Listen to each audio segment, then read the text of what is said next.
Class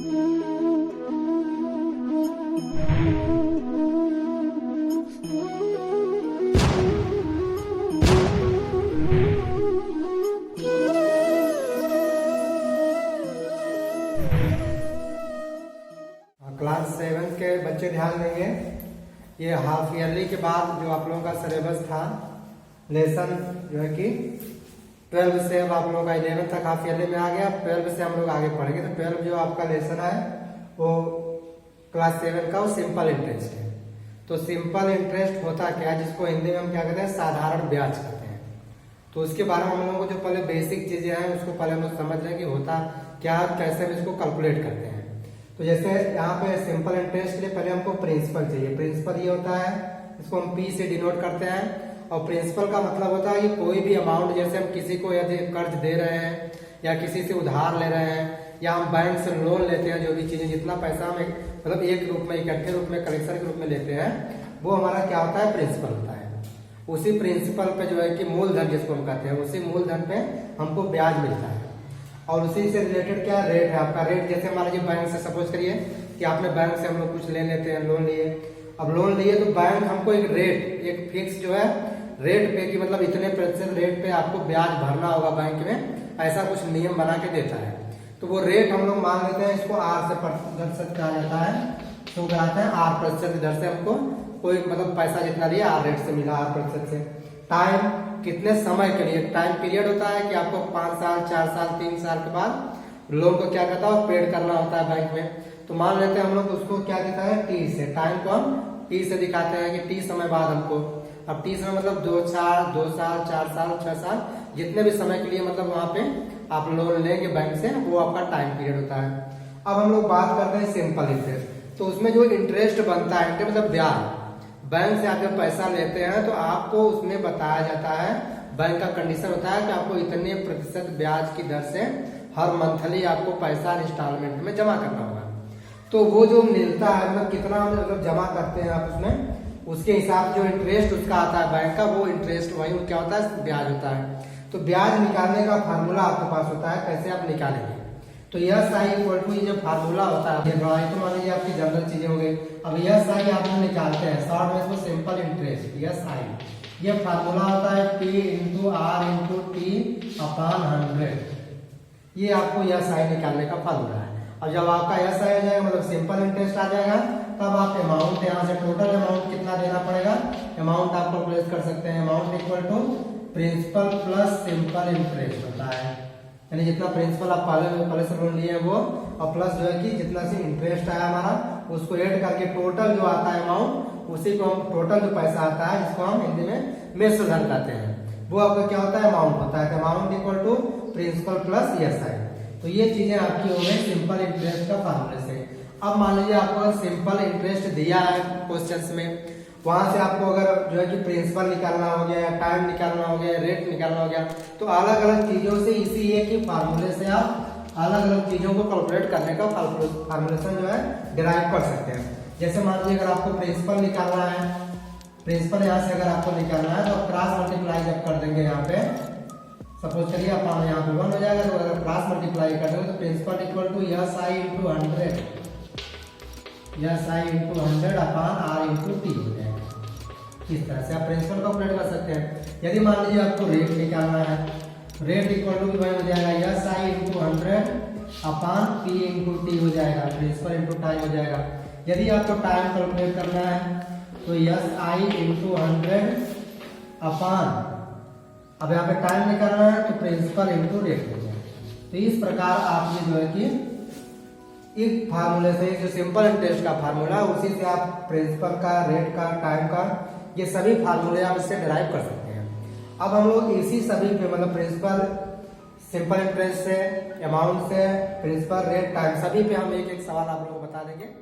आपके exercise में 12 का, इसमें आपको दिया गया प्रिंसिपल दिया है 6400, रेट, प्रिंसिपल को हम किससे लिखते हैं, पी से, रेट को हम किससे लिखेंगे, आर से, 6% है, टाइम को हम लोग किससे लिखते हैं, पी से। अब आपको इसमें कैलकुलेट करना है यस आई, मतलब सिंपल इंटरेस्ट एंड अमाउंट, हम लोग वही फार्मूला लगाएंगे, S I equal to P into R into T upon आपका 100। वैल्यू रख दीजिए, सब्स्टिट्यूट करिए, 64 6400 हो गया पी का। रेट आपको 6, टाइम कितना दिया है 2 ईयर, अपान कितना कर देंगे 100, ये 2 0 यहाँ से कैंसिल हो गया आपका, कितना बचा 64 इंटू 6 इंटू 2, 6 इंटू 2 आप करेंगे कितना हो जाएगा 6 2 या 12 हो जाएगा। डायरेक्ट मल्टीप्लाई आप कर सकते हैं, मल्टीप्लाई करिए 12 हो जा 48 हो गया, कैरी 4, 12 6 जा 72, 72 और 6 4 76, फिर आ गया इतना रुपीज आ गया 768 रुपीज आ गया। ये आपका क्या आ गया सिंपल इंटरेस्ट आ गया। एक आंसर आपका आ गया यहाँ पे।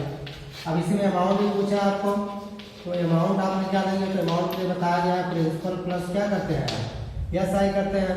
प्रिंसिपल आपका कितना है 6400 और यस आई आ गया 768 रुपीज, इसको प्लस कर दीजिए वही आपका इतना रुपीज आ जाएगा। ये 8 हो गया 6 7 4 11 7,168 रुपीज। ये आपका आसानी से फार्मूले में रख के आप सिंपल इंटरेस्ट और अमाउंट जो है कैलकुलेट कर सकते हैं। अब हम लोग टाइम और रेट में भी एक एक सवाल देख लेते हैं। अब ये आपका क्वेश्चन नंबर 7 है बुक का। प्रिंसिपल आपको दिया है 9,540 रुपीज, यस आई दिया 1,908 rupees, rate 8%, find the time. T हमको निकालना है, हम लोग टाइम वाला फार्मूला लिखेंगे S I into 100 upon P into R, principal into rate. S I की वैल्यू ले देंगे simple interest 1,908 rupees multiply by 100 upon principal. Principal कितना आपका 9,540 रुपीज और टाइम आपका कितने है, सॉरी टाइम तो निकालना है आपको, रेट कितना 8% है। एक जीरो यहाँ से कैंसिल कर दीजिए, ठीक 4 से यहाँ पे हम लोग कैंसिल करते हैं, 2 से करिए इसको, ये हो गया 4 2 जा 8, 4 से इसको काट दीजिए 4 4 जा 16, 3 होगा यहाँ पे 30, 4 7 जा 28, 4 7 जा 28, 2 से इसको काट दीजिए 2 5 जा 10, कितना बचा आपका ये आपका 477 मल्टीप्लाई 5 बचा आपका नीचे 954, तो ये 477 2 आप काट देंगे डिवाइड कर देंगे तो यहाँ से 2 बार में कैंसिल हो जाएगा 954 हो जाएगा। अब बचा आपका कितना 5/2 ईयर, ये आपका टाइम आ गया, इसको होल में चेंज कर दीजिएगा 2 होल 1/2। इस प्रकार ये टाइम आप आसानी से कैलकुलेट कर सकते हैं। तो ये टाइम का हो गया, सिंपल इंटरेस्ट और अमाउंट का हो गया। अब हम लोग एक रेट का भी देख लेते हैं क्वेश्चन। अब ये रेट से आपका देखते हैं प्रिंसिपल क्वेश्चन नंबर 10 है। प्रिंसिपल आपको दिया है इतना, एसआई भी दिया, टाइम भी दिया हुआ है आपको। ये आपको देखिए टाइम आपको फ्रैक्शन में दिया है 2 होल 1/2। आप इसको पहले चेंज कर लीजिए 2 2 जा 4, 4 में 1 प्लस करेंगे आप 5/2। ये आपका टाइम हो गया। रेट निकालना है, रेट वाला फॉर्मूला हम लोग लिखेंगे rate equal to S I into 100 upon P into T.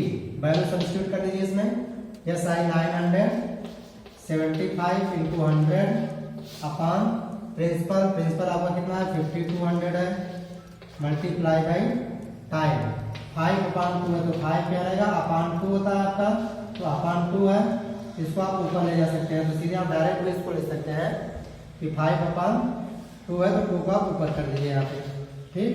अभी 2 से 0 यहाँ से कैंसिल कर दीजिए, ठीक, कैंसिल करिए इससे 5 को आप इसको कैंसिल कर सकते हैं, 5 से काटिए 5 1 जा 5 हो जाएगा, 4 होगा 5 9 जा 45, 2 होगा 5 5 जा 25, कितना बचा आपके पास 195 मल्टीप्लाई बाई यहाँ पे आपका 2 बचा है और यहाँ पे 52, 2 से कैंसिल करिए इसको, 2 2 जा 4, 2 6 जा 12, ठीक। अब ये आपका कैंसिल हो किससे 30 से कैंसिल कर सकते हैं आप, 13 2 जा 26, इसको करिए 13 हो जाए 13, 6 बचेगा 65 हो जाएगा, 13 5 जा 65, ये आप क्या आ गया 15/2%, ऐसे को आप चेंज कर लीजिए 7 और 1/2%, तो ये आपका रेट है। तो आसानी से आप फार्मूले में रख के टाइम रेट हाँ यस आई या प्रिंसिपल जो भी क्वेश्चंस होते हैं आप सॉल्व कर सकते हैं। तो इस प्रकार ये आपका जो रिलेशन है सिंपल इंटरेस्ट वाला ये आपका खत्म हुआ है यहाँ पे, और आप इसको सॉल्व कर लेंगे इससे सारे क्वेश्चन जो नहीं आएंगे फिर उसको आप रिप्लाई करिएगा तो आपको फिर से बता दिया जाएगा। अब नेक्स्ट चैप्टर हम देखेंगे क्लास 7 वाले बच्चों का, ये आपका नेक्स्ट लेसन है, लेसन 13 है ये, और इसमें हम लोगों को पढ़ना है लाइन्स एंड एंगल्स। तो लाइन्स के बारे में आप लोग अपने प्रीवियस क्लासेस में भी इसके बारे में पढ़ चुके हैं, रेज लाइन और सेगमेंट, लाइन सेगमेंट के बारे में। तो यहाँ हम लोग लाइन्स और एंगल्स के बारे में हमें पढ़ना है। लाइन्स क्या होती है? A line have a no definite length, it is increases infinitely from both of the side. ठीक, जैसे हम लाइन को मतलब क्या होता है, जैसे आप ये बना रहे हैं इस तरह से, ये आपका लाइन है, इसको आप ए बी नाम देते हैं, तो ए बी आपका ये लाइन हो गया। इस तरह से आप शो करते हैं, दोनों तरफ एरो होता है। ये एरो आपका इंडिकेट करता है कि हम आपको इस लाइन को हम जो है कि इनफाइनाइट तक इंक्रीज कर सकते हैं बोथ ऑफ द साइड। ठीक, कोई भी लाइन हो सकती है जिसमें दोनों तरफ एरो होते हैं। इनडेफिनिट लेंथ, इनफाइनाइट लेंथ होता है, कोई फिक्स्ड वैल्यू लाइन की नहीं होती है। लाइन से हम लोग आते हैं एंगल पे। एंगल क्या होता है? When two rays are intersect at a point, then they form angles। यानी जब दो रेज एक दूसरे को किसी पॉइंट पे इंटरसेक्ट करती हैं, जैसे दो रेज हम ले लीजिए, आपका ये रेज हो गया ओ ए, अब यहाँ पे एक रेज और हो गया ओ बी। ठीक, तो ये ओ ए और ओ बी आपके रेज हो गए। अब यहाँ इन दोनों के बीच का जो स्पेस बचता है, इसी को हम क्या कहते हैं? एंगल कहते हैं। ठीक, एंगल को आप किसी भी नोटेशन से B C D alpha beta gamma कुछ भी नोटेशन से शो करा सकते हैं। तो ये आपके एंगल्स का फॉर्मेशन है। When two rays are meet at a point, then they form an angle. The space between the intersection of the two rays is known as the angle। आप ऐसे इसको डिफाइन कर सकते हैं। तो इसमें एंगल आपको पढ़ना है, एंगल आपको बताया भी गया है प्रीवियस क्लासेस में सारी चीजें। अब इसमें आपको टाइप्स ऑफ एंगल जो आपके बुक में है, जो सिलेबस में है, उस पर हम लोग चर्चा करेंगे। तो एंगल होते हैं, उसमें टाइप्स ऑफ एंगल आपको इसमें पढ़ने हैं। टाइप्स ऑफ एंगल में जो आपके बुक में दिया हुआ है पहले आप लोगों को पढ़ने के लिए, उसमें पहला आपका क्या है? सप्लीमेंट। अब इसमें थोड़ा सा एंगल के बारे में भी जान लीजिए आप कि होता क्या। ये एंगल जो जहां आर्म हो रहा है जिस पॉइंट पे, जिसको आप ओ से डोनेट करा रहे हैं, इसको वर्टेक्स ऑफ द एंगल कहते हैं। वो को क्या कहेंगे? वर्टेक्स ऑफ एंगल कहेंगे। और जो ओ बी और ओ ए है, ओ ए और ओ बी को हम आर्म्स ऑफ एंगल कहते हैं। आर्म्स ऑफ एंगल कहा जाता है। ठीक, ओ ए ओ बी इसके आर्म्स हो गए, और वो क्या होता है? वर्टेक्स होता है। इस एंगल को आप नोट कराना है, नोटेशन करना है, शो कराना है। आप इसको एंगल ए ओ बी के रूप में, या इसी को एंगल बी ओ ए के रूप में नोट करा सकते हैं, किसी के रूप में भी करा सकते हैं, चाहे ए ओ बी लिखे आप या बी ओ ए। आपको ध्यान ये देना है, इंपॉर्टेंट क्या है कि जो वर्टेक्स होगा वो हमेशा बीच में रहेगा। वर्टेक्स को आपको बीच में करना, जहां पर भी एंगल बनता है वो पॉइंट जो वर्टेक्स है उसको बीच में रखेंगे। तो इस प्रकार से आपका एंगल का डिस्क्रिप्शन हो गया, नोटेशन हो गया, सारी चीजें शायद आपको क्लियर हुई होंगी। अब हम लोग आते हैं टाइप्स ऑफ एंगल में, जो आपके बुक में आपको पढ़ना है। तो पहला इसमें पढ़ना है आपको कॉम्प्लीमेंट्री एंगल। ये कॉम्प्लीमेंट्री एंगल आपको पढ़ना है। कॉम्प्लीमेंट्री एंगल क्या होते हैं? When the sum of the two angles are equal to a right angle. Right angle means 90 degree, यानी जब दो एंगल का सम हम ऐड करने पे सम करें उनको तो 90 डिग्री के इक्वल अगर आते हैं, तो ऐसे एंगल्स को हम क्या कहते हैं? कॉम्प्लीमेंट्री एंगल्स कहते हैं। सपोज करिए यदि आपके पास टू एंगल्स हैं, angle A and angle B, तो कॉम्प्लीमेंट्री की बात अगर हम करेंगे तो यानी angle A plus angle B equal to कितना आना चाहिए आपका? 90 डिग्री। कोई भी टू एंगल्स हैं उसका अगर आपको मतलब सम अगर 180 आ रहा है तो वो क्या होगा? कॉम्प्लीमेंट्री एंगल होगा। और आपको कैलकुलेशन के लिए भी देता है, आपको एक एंगल दे देगा, पूछेगा उसका कॉम्प्लीमेंट्री ज्ञात करिए आप। तो जैसे सपोज करिए आपको दे दिया कि angle A equal to 50 degree, then find the complementary angle of angle A. Find complement of angle A. तो कॉम्प्लीमेंट ऑफ ए निकालने के लिए आप क्या करेंगे? 90 में से इसको माइनस कर देंगे, ये हो जाएगा आपका 90 माइनस एंगल ए, यानी 90 माइनस कितना आपका 50 डिग्री, कितना आ जाएगा ये आपका 40 डिग्री। तो इस प्रकार से आप किसी भी एंगल का कॉम्प्लीमेंट्री एंगल भी कैलकुलेट कर सकते हैं, उसको निकाल सकते हैं आसानी से। ठीक, अब दूसरी बात जो हम लोग इसमें निकालते हैं, सेकंड में आते हैं हम लोग। जैसे अब कॉम्प्लीमेंट्री एंगल के बाद आपका सप्लीमेंट्री एंगल है। सप्लीमेंट्री एंगल क्या होता है आपका? सप्लीमेंट का मतलब when the sum of the two angles is equal to 180 degree, यानी दो एंगल का सम हम करें और 180 डिग्री के इक्वल आए, तो ऐसे एंगल को हम क्या कहते हैं? सप्लीमेंट्री एंगल कहते हैं। ठीक, कोई भी टू एंगल्स आपके हैं, जैसे angle A plus angle B आपके पास दिया हुआ, अगर ये 180 के बराबर है तो हम 1 और ए और बी को क्या कहेंगे? एक दूसरे का सप्लीमेंट कहेंगे। आपको कैलकुलेशन के लिए दे सकता है। सपोज करिए अगर आपको एंगल ए इक्वल टू दे दिया 105 डिग्री दे दिया, अब इसका अगर आपको सप्लीमेंट निकालना है, यानी सप्लीमेंट्री एंगल आप ए निकालना है, तो आप इसको 180 से क्या करेंगे? माइनस कर देंगे। जैसे यहाँ पे देखिए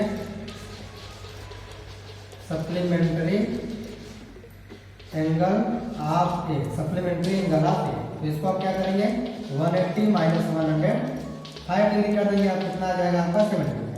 तो इस प्रकार आपसे ये सब कॉम्प्लीमेंट्री और सप्लीमेंट्री एंगल आप किसी भी एंगल्स का कैलकुलेट कर सकते हैं।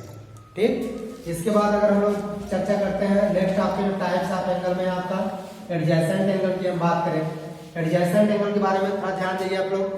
क्या होता है adjacent angle? When the two angles are form, two or more than two angles आप कह सकते हैं, when two or more than two angles are form at a same vertex and have a one arm is common.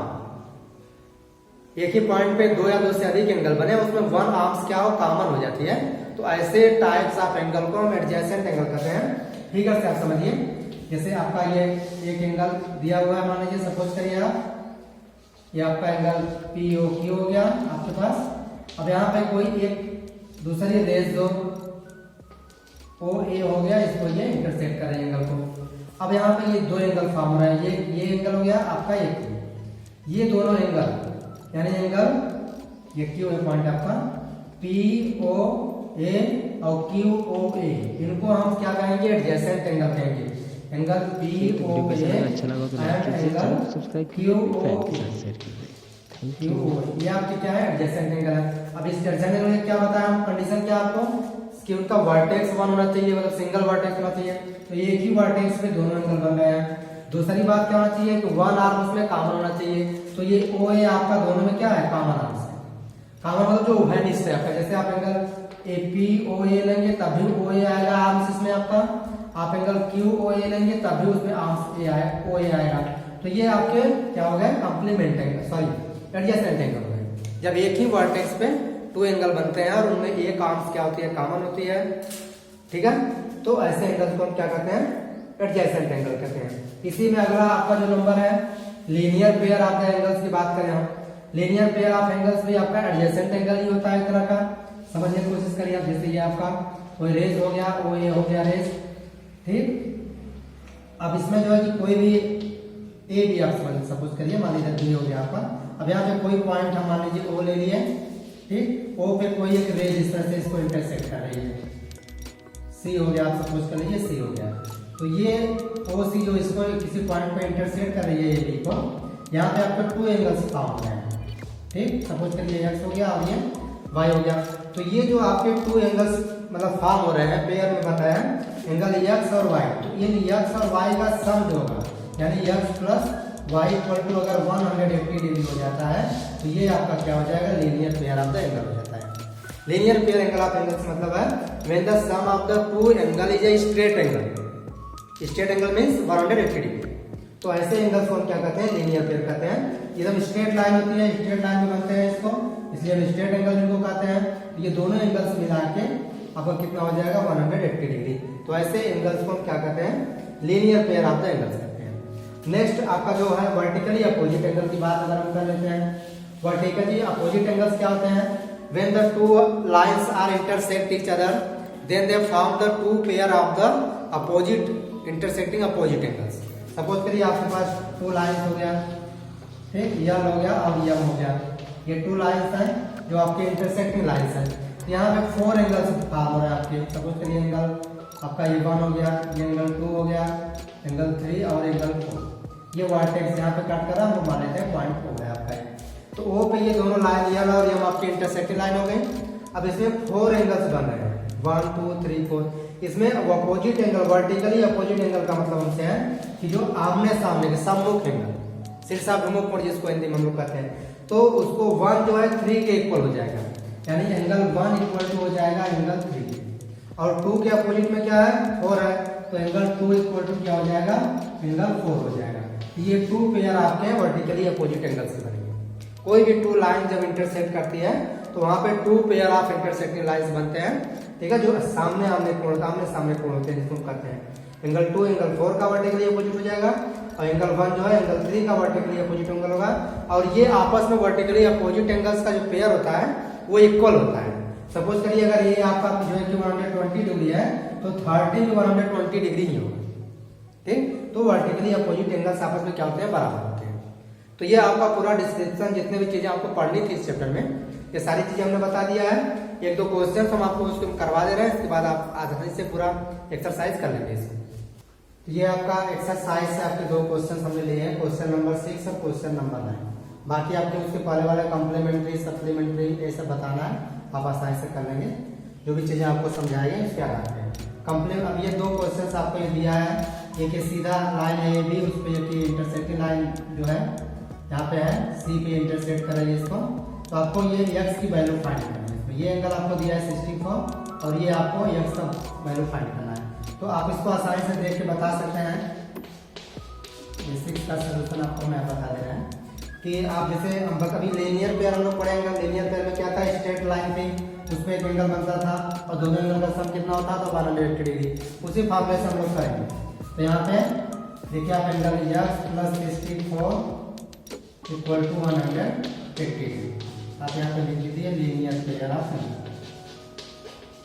ठीक, अब linear pair आपका हो गया। तो लीनियर पेयर हो गया तो यहाँ से x इक्वल टू आपका कितना हो जाएगा 180 64 इधर आ जाएगा, आपको -64 हो जाएगा। तो इसको आप सब्ट्रैक्ट कर दीजिए, यहाँ से आपका 6 आ गया और यहाँ पे 7 में से 1 और 1 ये 160। ये आसानी से आप वैल्यू का कैलकुलेट कर लेंगे। ठीक, अब हम लोग 9 में बात करते हैं। 9 में आपको 2 लाइंस ए बी और सी डी इंटरसेक्टिंग लाइंस है। आपको एक एंगल दिया गया है, एंगल ए ओ सी आपको दिया गया है। ठीक, 9 वाले का सलूशन देख लीजिए। ठीक, 9 वाले का इसका अगर सलूशन देखेंगे हम लोग तो आपको दिया है angle A O C equal to दिया है 42 डिग्री। देखिए हम लोग वर्टिकली अपोजिट एंगल जो अभी पढ़े उसी से करेंगे। ए ओ सी हमको दिया है 42, तो ये वाला वर्टिकली अपोजिट एंगल भी कितना B O D equal to 40 degree हो जाएगा। तो angle B O D equal to 42 degree यहाँ पे आप लिख दीजिएगा कि वर्टिकली अपोजिट एंगल। ठीक, अब ए ओ सी भी है आपके पास, बी ओ डी भी है।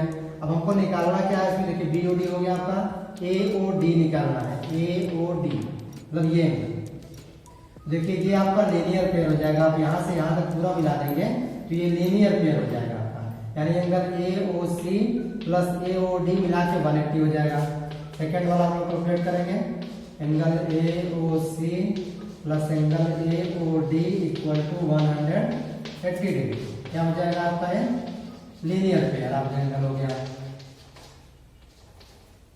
ए ओ सी की वैल्यू सब्स्टिट्यूट कर दीजिए 42 degree plus angle A O D, ये आपको कैलकुलेट करना है 180। तो angle A O D equal to 180 minus 42 degree subtract कर दीजिए। आप इसको सब्ट्रैक्ट कर देंगे कितना आ जाएगा 8 आ गया, 7 में से 4 जाएगा 3 138। अब ध्यान दीजिए यहाँ से ये ए ओ डी आपका आ गया, ए ओ डी इक्वल टू 138। तो ये जब एंगल आ गया आपका ये 138 आ गया। ठीक, तो इसके अपोजिट वर्टिकली अपोजिट एंगल आपका ये हो जाएगा बी ओ सी या सी ओ बी, जिसको आप कर सकते हैं सी ओ बी, यही आपको कैलकुलेट करना है इसमें। तो एंगल आपका यहाँ से इसको मिटा दे रहे हैं, एंगल सी ओ बी आपका जो होगा ये भी कितना हो जाएगा 138 डिग्री। यहाँ पे लिख दीजिएगा वर्टिकली अपोजिट। तो इस प्रकार आपका ये दो सवाल आपको बता दी गई और इसी बेस्ड पे 2-3 क्वेश्चन हो रहे हैं, आप आसानी से कर लेंगे। और इसको वीडियो आपका अगले जो है कि चैप्टर लिए दिया जाएगा। आप इसी पे जो चैनल सर जी का बना हुआ है हम लोग का विद्यालय का, आप इस चैनल को आप लोग सब्सक्राइब कर लीजिए। सब्सक्राइब कर लेंगे तो जो भी चीजें अपलोड की जाती है आपको तुरंत इसकी सूचना मिल जाएगी।